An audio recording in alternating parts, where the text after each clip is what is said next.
I'll wait outside. I'll be waiting outside. Laughter is the reason that my husband and I are not in prison. Let's talk about humor and the mental health epidemic, that the crisis that is going on in this country. How can humor help to offset the mental health issues? I turn on the Golden Girls and I am transported to Florida with Blanche. I'm not laughing at dementia. I'm laughing at the situation and I'm laughing through it. People say funny things, but comedians say things funny. You're listening to the Visibly Fit podcast. Hey, I'm your host, Wendie Pett. And every week, I'll give you holistic, practical solutions for everyday issues related to nutrition, healing, functional fitness, and behavior modifications. As a naturopath, fitness expert, and wellness coach for over 20 years, my goal is to empower you to reach for greater health and to rise up to your next level of living in mind, body, and spirit. You were created with greatness in mind. It's time to own it. Are you with me? Then let's dive in.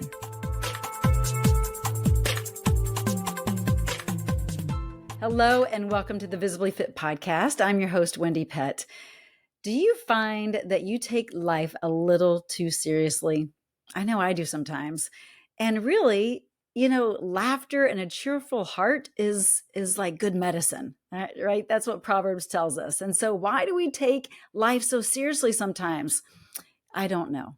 But we need to get into a new way of thinking about things so that we can get through them easier. And sometimes just laughing about it can make a world of difference. And it really is good for your health and your well-being when we laugh. So today I have a wonderful guest on. Her name is Kerri Pomarolli, and she is a stand-up comedian, a Christian comedian. She's a best-selling author, speaker, actress, and she's a supermodel wannabe. She's written 2 films for the Hallmark Channel, and she tours the country with her clean comedy and inspiring messages. She's appeared on The Tonight Show 29 times. NBC, Netflix, Amazon Prime, and many, many more. She lives in California with her 2 daughters, Lucy and Ruby. And so I'm so excited to have her on. She has just made me smile so many times over the years. I've known her for a long time, but when you follow her on social media, the way she interacts with her daughters will warm your heart, and just her take on some of life's tough stuff can really help to lighten the load, so to speak, and help you see things a little bit differently. And it's just kind of a healthy perspective. I guess we can either cry or we can laugh, right? I think laughter is pretty darn good. So enjoy this episode of the Visibly Fit podcast. Oh my goodness, you're here, Kerri Pomarolli. I can't believe it. Welcome to Visibly Fit, girl. Hi. Yes. Thank you for having me. Oh, it's just a joy and an honor and a privilege. And I was thinking back, like, when did we meet? How many years ago? I bet it's been 17, 18 years ago, right? Wow.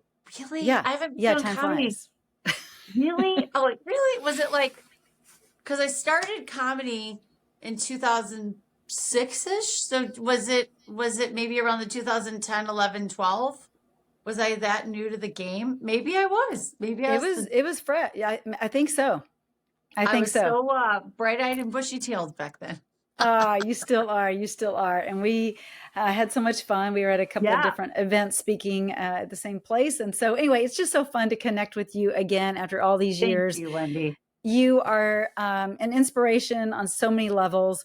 And, for those people that don't know you, I just read your bio, but they need to know you because, first of all, you inspire me the way you raise your girls, Lucy and Ruby. And I just get a kick out of Ruby. Oh my goodness. She just makes me smile and laugh, and she brings so much joy. You're such a great mom. She knows that she's funny. My youngest daughter we were just talking about God doing a miracle in my youngest daughter's life. She's 14. And I said, who healed you? And she goes, God, mic drop.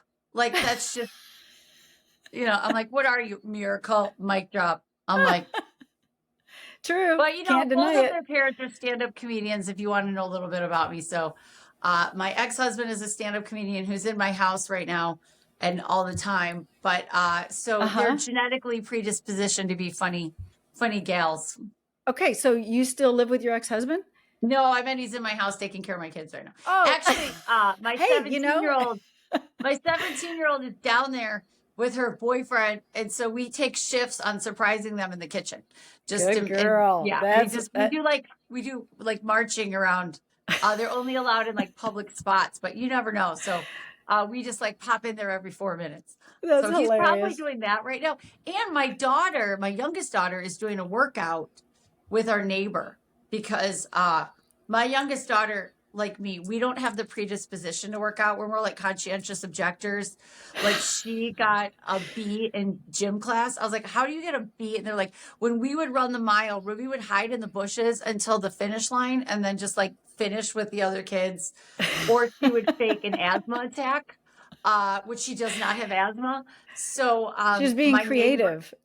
My neighbor like works out with her and makes her do it basically for bribery. But then I'm kind of a mean mom because then I got them in CrossFit, which do you ever do CrossFit, Wendie? Do you know what that is? I do not. No. Because it's from the devil, because it's medieval torture. It's what they did in the 1800s if you were a slave, and then now people save money. So they're doing CrossFit. But I'm like, you're going to get your workout. You're going to do it. You're going to love it. Yeah, so, and you're gonna do go big or go home, right? Yeah, so I'll wait outside. I'll be waiting outside. Well, you know the proverb 17:22, right? A cheerful heart is good medicine, but a crushed spirit dries up the bones. And so, as a comedian, and your ex-husband's a comedian, like there is comedy always going on. Like I'm just curious, what's your take on just that proverb right there and how we deal with life in general? Does laughter help you through certain situations? Laughter is the reason that my husband and I are not in prison, because we have like had such bad fights in the past, or whatever you want to call it. And then sometimes we just got to laugh. And raising teenagers, if you don't laugh at them, you might want to kill them. So you have to laugh at them. You try not to laugh at their face or in their face, but I have joy. Like, so she's down in the kitchen with her boyfriend, and I was doing the laundry, and she left a pair of her underwear out, and so I just coyly just handed it to her, like not in front of the boyfriend, but like under the counter so that he wouldn't see it. I'm like, hey, you left these, and she's horrified, and I laugh for 5 minutes. I'm like, I get so much joy from embarrassing my daughters. It brings me calorie burning. I think there's just so much joy in humiliating her. It's great. Oh my gosh, Kerri, you're so funny. I can't even imagine. She was probably turning all different shades of red. Hey. I was like, I think, that's part of our duty a little bit, is to embarrass our kids, or at least they always act embarrassed, even when we're not trying to embarrass them. But they are, laughter is just really, really good. And so, like you said, it's either you laugh or you cry or you have a mental breakdown, whatever. Yeah. But laughter is going to be that better alternative. And so, speaking of mental health and that kind of barrier, I mean, let's talk about humor and the mental health epidemic, that the crisis that is going on in this country. How can humor help to offset the mental health issues? So, I think therapy is great. I think all those wonderful things in group and prayer. But listen, when I'm on the road and I like come back to my hotel room and I've just given all I can give in a ministry event, and people are telling me about their son's suicide and like everything you can imagine, like just so hard, right? Mm-hmm. I turn on the Golden Girls and I am transported to Florida with Blanche, and like it is escapism. Comedy brings me like laughter, and it is a release, and it is joy, and I love a good King of Queens is now on, and it's whatever's on cable TV, because that's the hotels, and I don't have cable anymore, so I have joy. So I go to my daughter, we were traveling together, my 17-year-old last year, and we turn on a movie in the hotel, and she goes, we can't watch it, it's already started. I was like, no, that's how we do it in the old days, okay? We can't rewind. And I'm like, right. Denzel Washington, he's a cop, he kills somebody, and then he gets exonerated. We already know. But these kids are so spoiled. I'm laughing. She can't watch a movie because it's already started. I was like, that's not how we roll. But I think comedy brings me endorphins. Like I literally, I watch silly stuff. I watch documentaries of ridiculous people. There's this one documentary about small town crimes and how people did crimes in small towns, but they were really bad and they always get caught. And I don't know. I just like something that's not my real life. I just think that there's a lot of therapy and just like getting out of your circumstances for a minute because life is hard. Yeah. Yeah. And you know all too well because your life hasn't been like smooth sailing. Girl, preach. You're like, girl, no. So that's kind of one of the reasons I wanted to have you on too, because there's a lot of people that are dealing with tough stuff and they get so in a funk that they can't get out. They're just in this depressed state. And yet, we know that a lot of comedians have been, stereotypically have been kind of in a depressed state at one time or another. And laughter. There's nothing, Wendie, that I think is off limits to laugh. I mean, appropriateness, but like the hardest. I had a family member over the Christmas break that was diagnosed, who's very close to me, with dementia. And it was a very hard blow to take. And God was like, I have a plan, like pray. And we are weathering the storm. But this family member is now on a medication that's making them better. Praise the Lord. But I will call and tease them. And I'll be like, say my name. And they'll be like, Kerri. I'm like, spell it. They'll be like, Kay. I'm like, you don't know. Say it again. You're going to forget. And I like make fun of them in a way that is like the hardest thing you can imagine. Like that word, dementia. But we're just getting through it. Like we're just laughing. I'm like, you don't know me. Okay, what color is my hair? What'd you get me for Christmas? But in the real world, you're like, why would you? I'm not laughing at dementia. I'm laughing at the situation and I'm laughing through it. And this relative is laughing through it because we're getting through it. Right. Yeah. It brings joy. Yeah. And I think so many people are missing joy in their life because life can be so serious and we're just taking it so seriously so often because people get offended or, you know what I mean? Right. The country right now. Everybody's so stressed about Trump. I am, not political on state. I don't want to talk about my political beliefs, but there's nothing we can't laugh about. I'm laughing at RFK because he's trying to steal my Pop-Tarts and he's trying to steal my chemicals. And so everyone's mad at RFK, but I was like, I just make a joke about it. Like, do you know what I mean? Like Trump is playing Battleship. You know that 80s game where you get all the ships and you get all the countries? I'm like, every time he goes to a new country, he just wants a new battleship. He's trying to get Greenland and Mexico and Canada, and he wants to get all the pegs. So it's a very serious topic. And our country, is going through major changes. But if we can't find the humor, and this is the difference in comedians. This is a quote I heard. People say funny things, but comedians say things funny. So we can take the same topic and be totally funny about it. And the world's like, why are you joking? But I'm like, we have to joke. Yeah, no, honestly, there's a time and a place. And I believe that, there is a reason that you've been on the Tonight Show. What is it, like 29 times? There's probably a reason because you're funny and people want to hear funny, sometimes a little off kilter kind of humor because they're thinking it. A lot of times, but you're just able to say it and articulate it. Yeah. And so it's great. It's a gift is what it is. Humor. And it's a gift. It's a talent. And so God is using you in mighty ways. I mean, you are in Hollywood. And so it was funny because I was looking at, your bio and it says, you come out of the closet. And I'm like, what? And then I'm like, oh, okay. I see she's come out of the closet. She's come out of a closet Christian in Hollywood. I'm like, I didn't need to keep reading. And so I was like, I thought she was married. And anyway, it's just so funny. But I think about that because Hollywood is a little tough to express your faith. I think it's changing. We're seeing that as of late with people like, I don't know, Denzel Washington and different people that are, Russell Brand, who I think is brilliant. And I used to follow him when he was a full-blown heathen because he's so brilliant. And I'm like, oh my gosh, he loves Jesus now. This is so fantastic. So I'm just seeing this kind of change in people. So, but for you to already, always have a solid faith and to be in Hollywood, what's that been like? Well, look, it's not controversial to say you're a Christian in Hollywood. Yeah. It's really not. It's controversial to turn down the roles that you're offered and they're a lot of money because you're a Christian and that doesn't.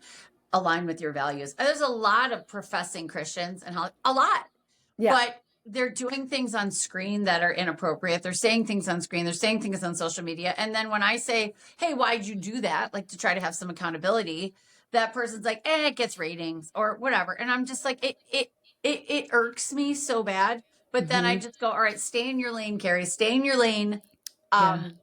Stay in your lane, because God's got me where and I don't need to judge somebody else about what they're doing. Yeah. And there are a lot of entertainers that are professing Christian, but they don't want to talk about it. They don't want to profess it. They don't want to. And that's like more than okay. But God said, I have a different path for you. Nobody's on that path. And you're going to profess it till the rooftops. And that's you. But there's no shame in those other people. I've just tried to learn not to look to the left or the right too much, because we'll go bananas. That's and right. Social media does not help, No. because we're forced to look at them. You're just like, yeah. And there's a lot of Hollywood stars that started out professing Christians and veered away from it because the dangling carrot is so shiny.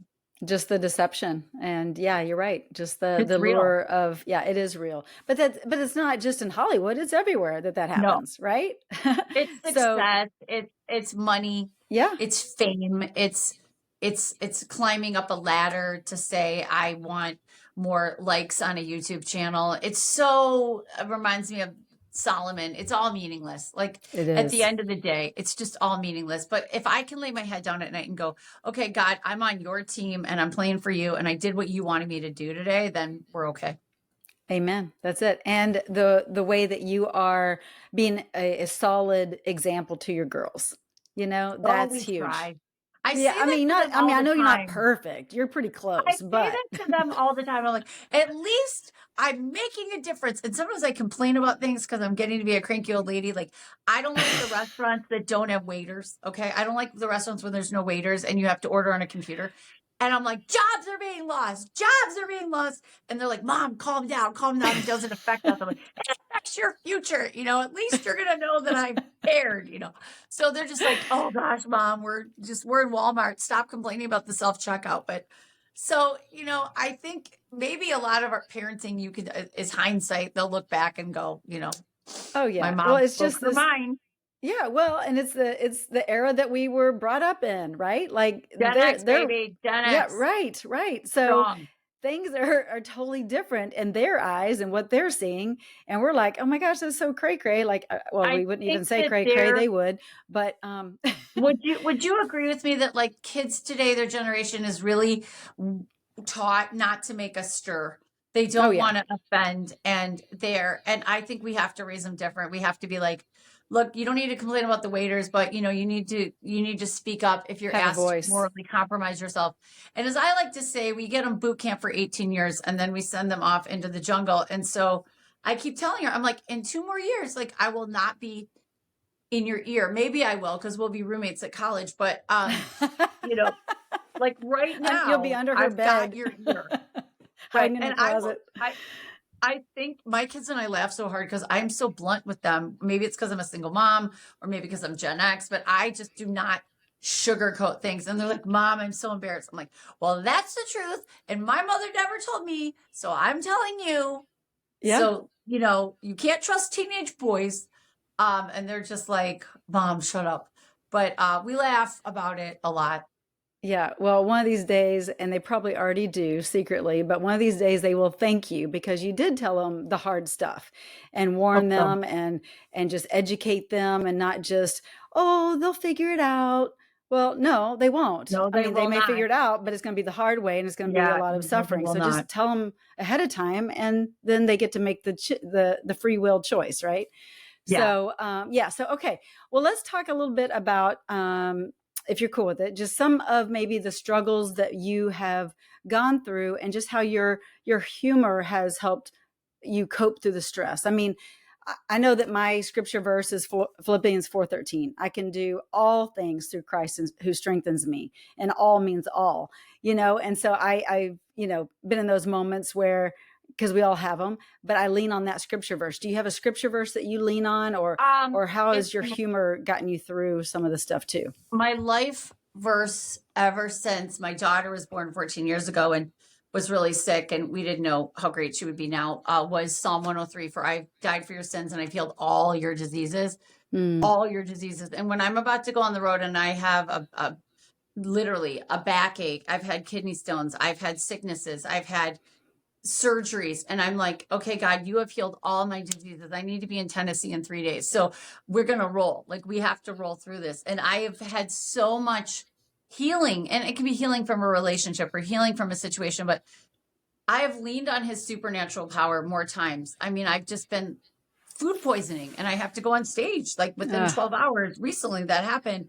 And I'm like, you have healed all my diseases. You're a supernatural God. So, and also provision, because COVID took out all of us speakers, right? And I didn't have a job, any job, for about 9 months, maybe. And that was just the provision of Jesus, and laughing about how, I'll tell you a funny story. So I was in LA or, California, and I didn't have a job. And my friend said, well, you should come down to I'm volunteering at the food bank and I get the extra food. I go, I'm not like poor dying. I drive an Explorer. She goes, I drive a Lexus and I take food. I'm like, okay. So she's like, do you need food? I go, yeah, I could use food. So I go to the food bank. It's a drive-through food bank. And the lady's like looking at my ID, and I'm kind of like embarrassed, but I needed food, right? And this woman goes, oh my gosh. Are you Kerri Pomarolli? I love you. Oh my God, you're so great. Give her the crab legs, you guys. Give her the crab legs. Get the food. And so she's yelling, and I come home and I've got crab legs for my daughters, because God was like, I'm providing for you. You have to it's not in the way you wanted, right? You wanted a check in the mail.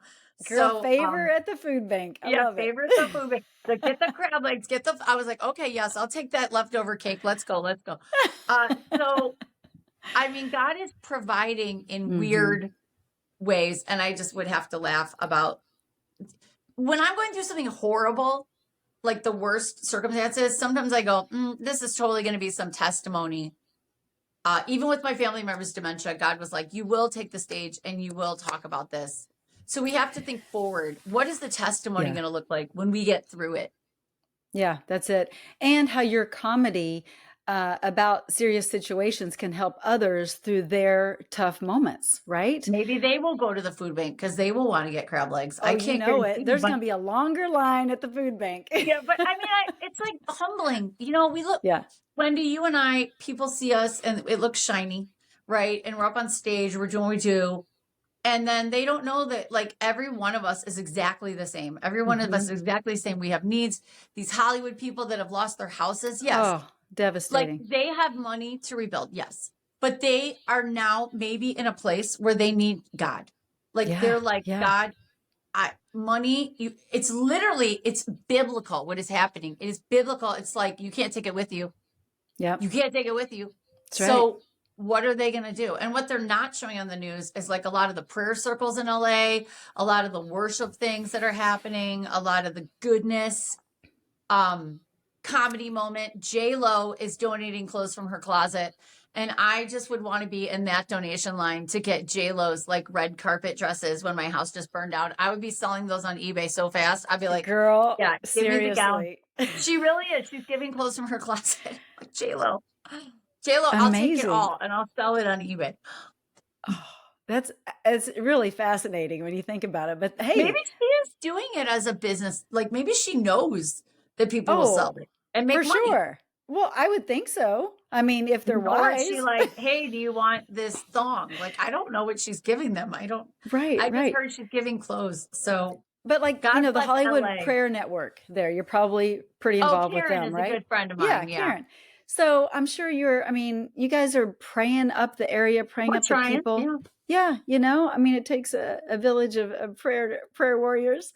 And I love that. I love the network and all. I mean, Karen's amazing.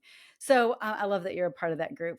But you you've had your own health journey. It's kind of been a little bit of this, right? So let's talk about your health journey, since this is a health and wellness podcast. And I don't know, just kind of share kind of where you were, where you are now. I mean, I think that being should we say middle-aged woman, when you go to the doctor and they're like, "Are you stressed?" You're like, "What? What gives you that idea?" Are you Because part of my joking? hair is missing. Can And we no, just I'm just call kidding. it a thyroid problem? You give me a pill. Yeah. And like, I think I had to do things proactively to take care of myself, like believing that I might have a thyroid problem and getting it checked out and being okay in the moment of like, okay, God, you can use this medication or you can use this lifestyle change. Now, I joke about not working out on my act a lot and how I think it's demonic, but I will tell you that I had to find something that I wanted to do, and I found jazzercise at the Senior Citizen Center. And I am a proud member. I don't have a card to be 55 and over, but they're 65 and 75, and my friend Gina's 82, and No, she will stop it. crush No, you. stop, She stop, will stop. crush you. And Liz, Susie's 75. My teacher's 68. They look, Wendie, they look like you. They have they're like svelte. And those are my girls. I just went to lunch with my instructor today. And I found that being active, and I just said to her, I said, oh, my back is sore. I'm actually going to have to go walk and go to the gym because I think I figured the matrix is that I have to be active to Keep do moving. life the way I want to do it. So I want to speak to anybody who's listening right now is like, laying around and being like, well, I think I might have adrenal fatigue. I think I might have a thyroid thing. I think I might have something. Like, be proactive and care about yourself first. And then you can kiss, like, put your oxygen mask on first. And you might have to kiss a lot of toads. You don't know what holistic person is going to give you bad advice or good, or go to Wendie. But basically, it's just been a journey to finding the right fit. But being active has become a part of my existence. I mean, jokingly aside, it kind of always has because I grew up as a dancer. But like when I I don't didn't know work out, that. So did yeah, I. yeah, yeah. I used to Oh, teach and everything. oh, Yeah. oh, yeah. I danced for 20. I mean, I started when I was 2 and I danced till my 20s. Oh my gosh. And then Oh I'm my gosh. starting Yes. jazz. Wendie, I'm taking jazz class next week. Okay. Oh, that's awesome. No, I love that. Okay. But when you said you're doing jazzercise, I thought you were being funny. Jazz hands. Yeah. No, I really am. But you really are. That's so Like good. 3-4 times a week. And these women are amazing and they're full of life. And they invited me to go to Mexico and I went with them and the Jazzercise convention in Mexico. And then they're like doing tequila shots after. I'm like, okay. And then the God part of that is I recruited 4 of them to join my church. So Wow. they gave me tequila shots and then they go to church with me. So it's kind of, but for real, I have my own row at my church. I'm working on my downline at my church to get a free car. I'm hoping. You go, girl. I love it. I think God is everywhere. Gina, 82, her shoulder hurt. I'm like, let me pray for you. She's like, oh, you pray? I said, yes. I love Jesus. And she said, so do I. And I said, you should come to my church. And she came yesterday. And I just God is so fluid. And so, but I can't not be active. Like my back's kind of sore. Wouldn't you agree? I mean, seriously, my back's kind of like my lower back's sore because I had back surgery as a kid.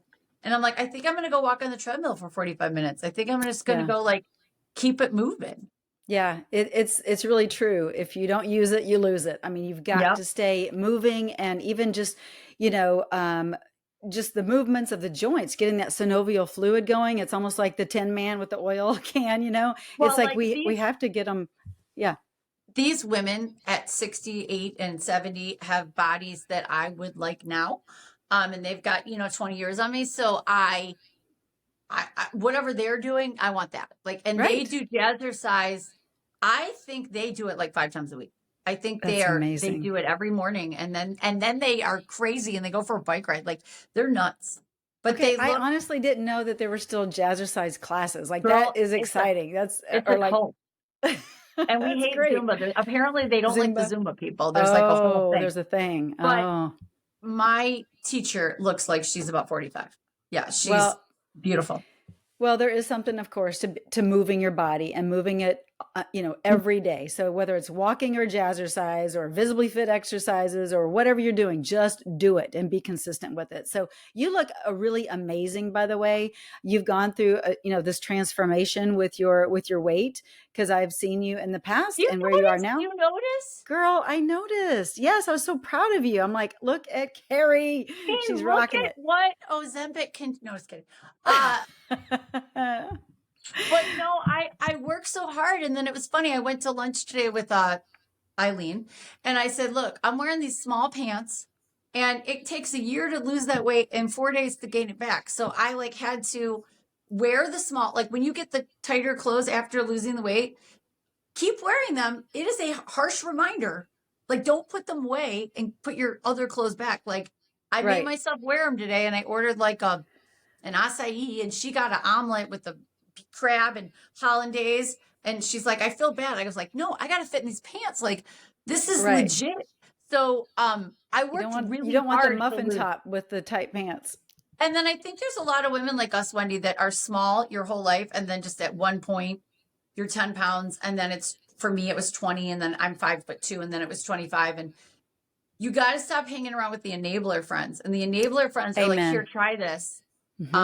Here, try this. We love. And on my contract, you'd be so proud of me when I travel, I write no sugar. I like put it in big letters because well-meaning church women will be like, here, try this. We made you 15 cupcakes and we'd like you to eat them in your hotel room. And my answer is, well, yes, I will. So you have to take. And then fasting has helped me somewhat, I would say fasting. And then, you know, the big thing, Wendie, was like getting the memo that weight loss and fitness is a mathematical equation. So I added the gym last year, not just jazzercise, but I added the gym, and I'm a big competitive person. So I added burning more calories to calories eaten to go into jazzercise. So I already had the jazzercise, joined the gym. I go to the gym until I burn 300 calories, whatever that is, whatever it looks like. I have to burn 300 calories, and then literally kind of counting calories and being like, this is math. You know, unless you have a hormone deficiency and you can't lose weight. It is so math. That's what and it's a lifestyle, you know, it's not just a one and done. It's not just a once a week. It's a lifestyle. Like you said, like your body's kind of jonesing right now to move. Your back is telling you it's tight, it's stiff. I need to move. And I'm so glad we have headphones and I can listen to a podcast or, you know, whatever, you know, just, technology helps too, because it does. Again, my Fitbit, I got my daughter her Fitbit watch for Christmas, and I have a little chart, and I'm like, if you get this many steps for 5 days in a row, there's a prize. And then I was laughing with her dad. I'm like, the prize can't be food, but I know that's what she wants. So I'm like, it's got to be like non-food. Here's some broccoli. Congratulations. I'm like, you can buy that movie you want on Amazon Prime or whatever. Yeah. Oh my gosh. So good. Well, during this journey of your up and down and where you were and now where you are today, do you have any funny, like, kind of mishap stories while we're really trying to zone in on your health? I got my scale out after COVID because I went on this diet called Giving Up Joy and Happiness. And so I was like, the scale matters, right? So it was an electric scale, and I got on it, and it literally digitally said LOL. Like, that's what the digital on the screen. And I was like, okay, I get it. You know? So yeah, I mean, I think fitness just, there's so much humor, and just, I'm laughing that I was at the Senior Citizen Center and I said, I need a fake ID to get in the club again because they were jonesing at me. Too young. A couple years ago. They're like, you're not allowed here. I was like, let me in. I love jazzercise. But, so, you know, I just laugh about all of it. It's all funny. It is funny. And yet what's funny is that I am not always saying it's funny, because when I do see some comedians that are talking about certain things, I'm like, oh, it's your health. That's just really not funny. So sometimes I too can be like so on the serious train that it's like, okay. And you have to know that we're kidding. We're not really like, yeah, you're not really say serious. That I'm the least, I said, I don't hike because there's no buffet up there.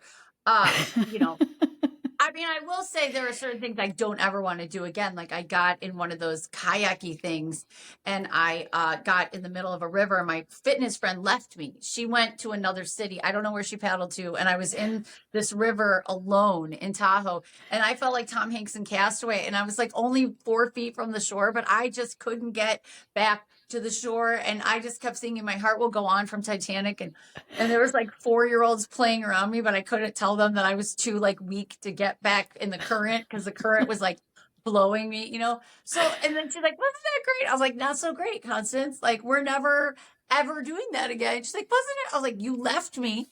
So no. But That's so funny. But you you did gotta it. pick you You gotta did pick it. your thing that you like. There's Yeah. nobody listening right now or watching that can't find a thing that you like. You know what I Right. mean? Yeah. So if it's roller skating, roller skate. If it's walking, walk. Whatever. If it's is kayaking, And if kayak. you're over 40 and you want to put roller skates on, you better check your insurance because you need to make You sure better wear that wrist you're guards. covered. Yeah, you're covered for whatever. Like I tried rock climbing and I just felt like that was too much of an insurance risk for me. Like I was like, I don't have the deductible for that rock climbing thing that's about to go down. So we're gonna and as Yeah. I like to joke, there's certain things my body doesn't need to do, like straddle a horse ever again in my lifetime, even if it's on Groupon. Like probably not the greatest, But it's activity. Groupon. It's a good deal. Come Yeah, on. $7, not no. So Oh, it's yeah, too funny. Well, I just think you're hilarious, and I thank love you, that Wendy. you've got a special on dry bar comedy. I mean, you're a clean comedian, which is huge. There's not a lot of clean comedians out there, so I love that so much about you. But I love that you're a great mom. You care about this country. You care about your Thank family. you. You care about women, and you're pro-life. I mean, just all these things. Yeah, right. Jazz hands, jazz hands.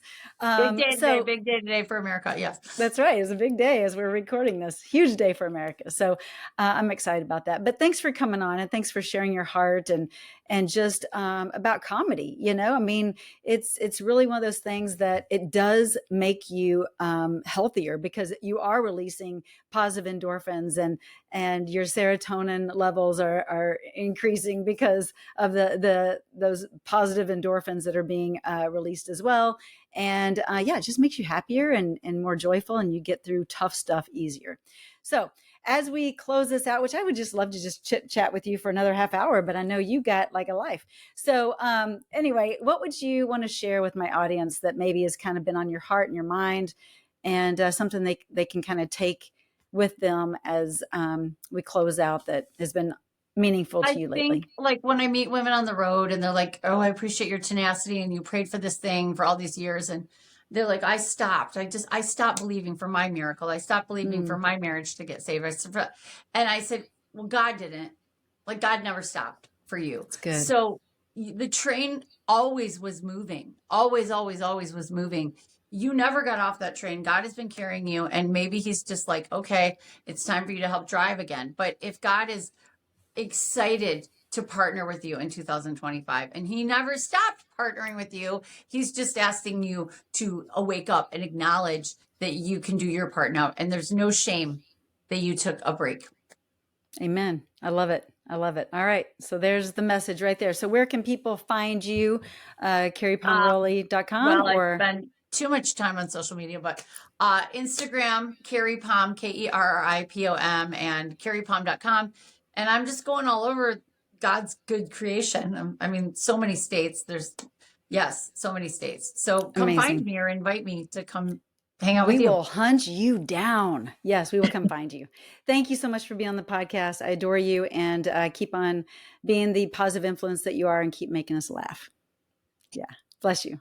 Well, thanks so much for tuning into the Visibly Fit podcast. I hope you enjoyed this episode. Make sure you go to check out Kerri at kerripom.com, and that's KerriPom.com. And you'll see more of her bio there. I mean, oh my gosh, she's even been in, which I didn't realize. She was in General Hospital and Young and the Restless, and this girl has done it all. And she's worked with everyone from like Jay Leno, Jim Carrey. I mean, the list goes on. So super awesome. And yeah, she loves Jesus. And I mean, it doesn't get any better than that, right? So go check her out, follow her on social media. And if you are in a place where you're wanting to do a little bit more than jump in on laughter, you're wanting to get your body moving, just like Kerri was talking about, find your quote unquote jazzercise, so to speak, that works for you, and you're interested in the Visibly Fit program, definitely go to either wendiepett.com or go to getvisiblyfit.com, and let's get started today for your 7-week Visibly Fit Accelerator program that can get you into a place that you really truly desire to be healthy and fit in mind, body, spirit, and emotions. So let's do that. It includes your before and after blood work, meal plans, grocery lists, recipes, training modules, group coaching. The list goes on. Oh gosh, I even have a library of over almost 70 workouts where you're just using your body as your gym. I show you all the Visibly Fit exercises that you can do. So if you're interested, let me know. If you have questions, let me know. I'm here for you. But let's make this year your healthiest year yet. All right. Again, go to getvisiblyfit.com. But thanks so much for tuning into this episode. We will catch you next week. Well, that's a wrap for today's show. So thank you so much for tuning in. I love spending this time with you. To learn more and get more free resources, just head on over to wendiepett.com. And thank you in advance for sharing this episode and this podcast, following and subscribing, not only to this podcast, but finding me on social media, Instagram, YouTube, Facebook, wherever you are, I'm probably there too. Until next week and our next podcast time together, make it a Visibly Fit day.